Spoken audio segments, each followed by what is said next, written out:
Sammy Hagar's fiery frustration with David Lee Roth, concert no-shows exposed.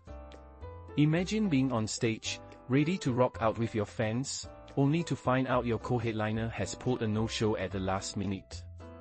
That's exactly what Sammy Hagar experienced during their tumultuous 2002 tour with David Lee Roth, and he's not holding back about it.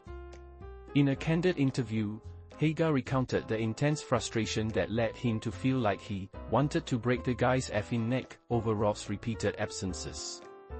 Sammy Hagar, now 77, stepped into the spotlight as the frontman of Van Halen in 1985, taking over from Roth, who had led the band from its inception in 1974 until 1985. Hagar's tenure with the legendary rock group lasted until 1996, but he made a comeback from 2003 to 2005. Roth, on the other hand, had a brief reunion with the band in 1996 before returning as a full-time member from 2006 until their disbandment in 2020. With both singers having their own eras in the band, a fierce rivalry brewed between them that lasted for decades. When they co-headlined the Song for Song, the heavyweight champs of rock and roll tour, things were anything but harmonious.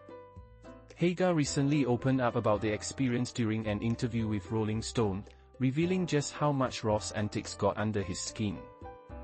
The circumstances would have to be right, Hagar said when asked if he would ever consider touring with Roth again. Dave always wants too much. He always tries to upstage. He tried to pull stuff on the Sam and Dave tour. The nights when he was opening, when we flip-flopped, which I would never do again. I would never bother. But look, I'm not an opening act for anybody. Hagar didn't hold back when discussing Roth's last-minute cancellations. On those nights, he would call in and say that the bus broke down 10 minutes before he was supposed to go on, he explained. And because I care about my fans, I would go on.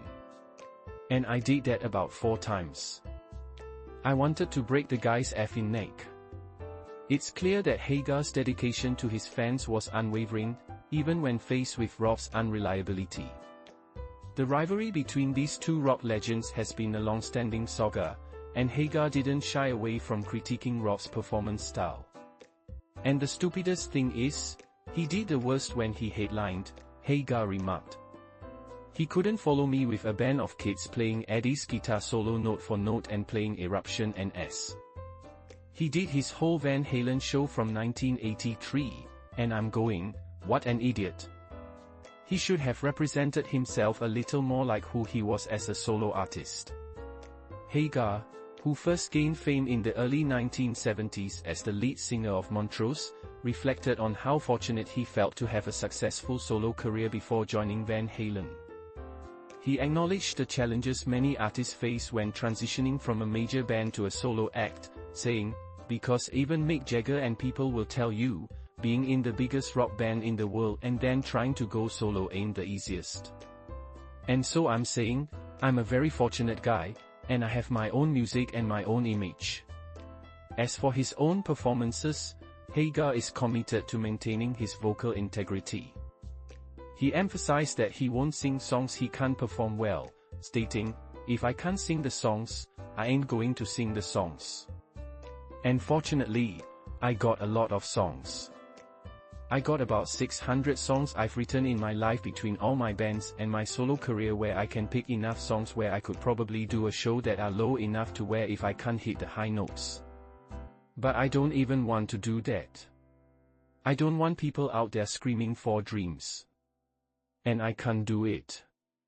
With such a rich history in rock music, Hagar's insights into his rivalry with Roth and his dedication to his craft make for a compelling story that resonates with fans of all ages.